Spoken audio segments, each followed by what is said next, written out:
The rage virus might be one of the most terrifying takes on the infection turns person into monster trope, and the poor guy you see in front of you is a man who contracted it. Its horror lies in its ferocity, the brutality, and how quickly it spreads, but more on that later. Today, I want to explore the savagery of the rage virus because while most fictional horror viruses may just kill you or turn you into a zombie, this one does something far worse. The rage virus victims are not zombies, they are people possessed by a blinding primal urge to just kill everyone, and they do it with an animalistic ferocity. To that end, let's bring our favourite test subject Mike out of hibernation for another gruesome adventure. But while Mike finds his best running shoes and prayer beads, neither of which are going to be of any use, I just want to set the scene for you as to why this particular franchise stands out to me. But first, a quick word from today's sponsor. Today's sponsor is me, and all I'm asking from you today is to hit the like button. That is it. It is honestly astounding how one like on a single video could potentially push it to hundreds more people. Leave me a comment as well and it could reach thousands.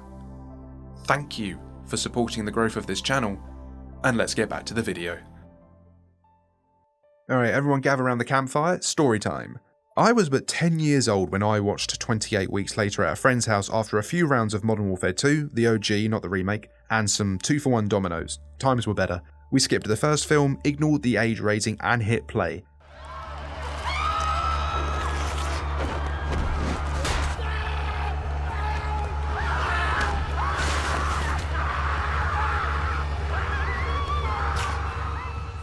Big mistake. That night changed me. That film became the blueprint for horror in my mind. The visceral violence, the chaos, the shocking gut-wrenching scene of an infected husband gouging out his wife's eyes, her blood-curdling screams, that scene haunted me for years. I still skip it when rewatching to this day.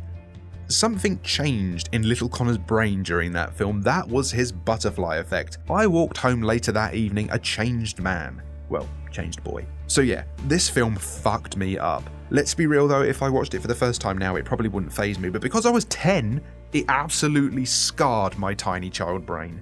Anyway, now that we know my origin story and how my fascination for horror came about, let's delve into the rage virus and take a quick brief look at the lore. And by the way, I'm not including lore from the comic books because they aren't canon, and there are several discrepancies in them that directly contradict what we see in the films. Right, I'm getting off my soapbox. The story of the rage virus begins, like many horror stories do, in a laboratory, specifically a research facility in Cambridge. A group of scientists had been experimenting on chimpanzees in an effort to study and manipulate human emotions, particularly aggression. The goal? To find a way to suppress violent impulses in humans, basically to engineer peace in a bottle. But here's where the big red flag starts waving around. They didn't just study aggression, they infected the chimps with a genetically engineered virus designed to induce uncontrollable rage. That's right. They created rage in its purest, most violent form. They distilled the concept, the essence of rage into a virus and gave it to those chimps. The scientists wanted to study how to suppress aggression by inducing it first, a move that just bellows what could possibly go wrong. Enter the animal rights activists. Believing the chimps were being tortured, they broke into the facility to release them, ignoring the desperate warnings of the lead scientist who begged them not to open the cages. The chimps are infected. They're highly contagious. They've been given an inhibitor. Infected with what? In order to cure, you must first understand. Infected with what? Rage. But it was too late. The chimps attacked as soon as they were freed, transmitting the virus to the activists in seconds. That moment marked the beginning of the end. The infection spread like wildfire through England with no cure, no resistance, and absolutely no warning. Now, as I've said, unlike your typical zombie virus, rage doesn't kill its hosts. It just hijacks their bodies and turns them into vessels of pure, primal violence. The UK government was overwhelmed. The military couldn't contain it, and NATO? They basically threw up their hands and said, "You're on your own, mate," isolating mainland Britain and letting the infection burn itself out. Eventually, many of the infected starved to death, because here's the thing, rage doesn't make you a cannibal, it just makes you want to kill, not eat, not survive, just destroy. Although, maybe all that has changed in 28 years later, we'll have to wait and see. And just when things started to look like they were calming down and repopulation efforts were beginning, a second outbreak hit, triggered by a carrier, a person who was immune to the virus but still able to spread it. Cue 28 weeks later, America and all of its freedom steps in, tries to repopulate the safe zones, and you guessed it, everything goes to shit again. Cue firebombings, gas attacks, military breakdowns, and people getting infected all over again. Abandon selective targeting. Shoot everything. Targets are now free. We've lost control.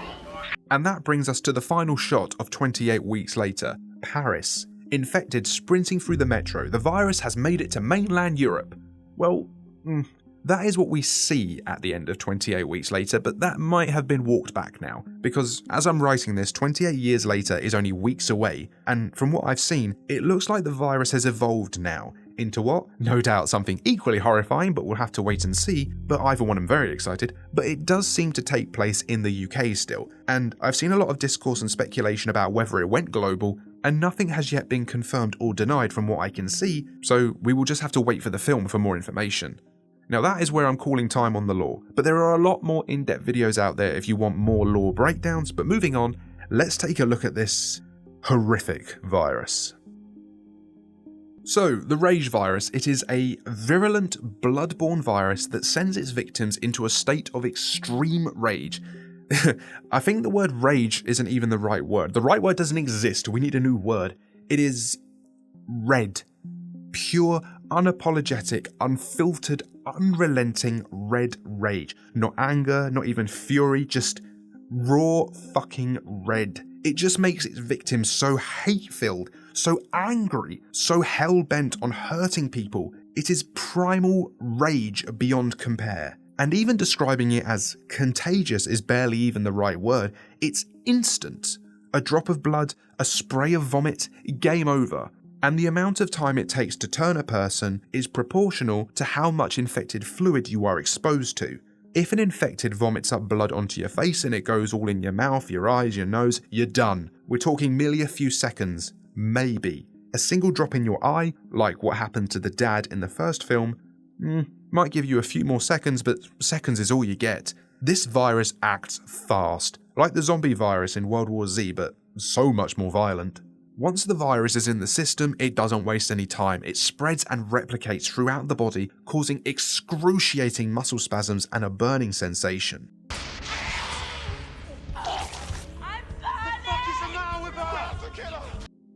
A side effect of all this violent cellular activity is the rupture of the capillaries, which I recall my science teacher telling me all those years ago are the tiny tubes that carry blood around the body, of which the walls are only one cell thick, making them very vulnerable to rupture. This rupture causes the eyes to become bloodshot, the frequent vomiting of blood, and the near constant leaking of blood from bodily orifices, such as the mouth, nose, and eyes. Also, the eyes turn blood red too. Isn't that lovely?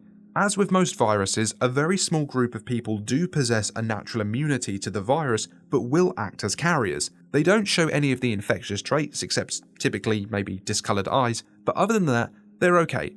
They won't try and kill their kids. Just don't kiss them. Moving on. Once the virus takes hold, which happens within seconds, the person is overwhelmed by rage and the original personality is effectively lost. They aren't dead. This virus doesn't kill its host, nor does it even result in their death, it just completely rewires them.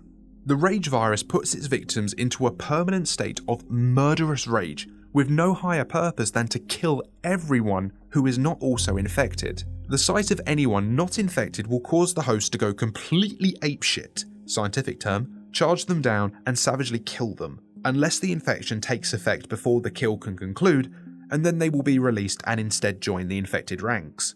Another side effect of the virus is the constant stimulation of adrenaline. These things are wired to the eyeballs on their own supply, and so their levels of endurance are much higher than the poor sods they're chasing, giving them increased speed, strength, and agility. Now, we aren't talking climbing the walls and shit, but they'll vault cars, climb barriers, and break down doors and windows.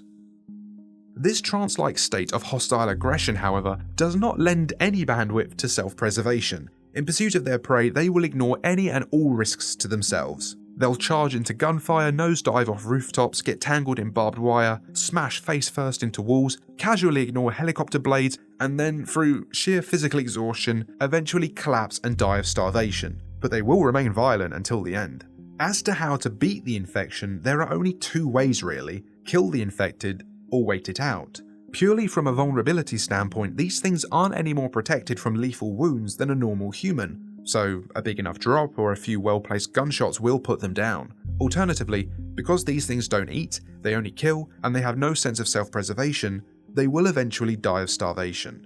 Ultimately, the rage virus isn't just a plot device, it's a force of nature, fast, fatal, and absolutely feral. And even now, after all the horror media I've consumed since, the rage virus still haunts me. It doesn't just kill you, it breaks you, and that, to me, is horror at its finest.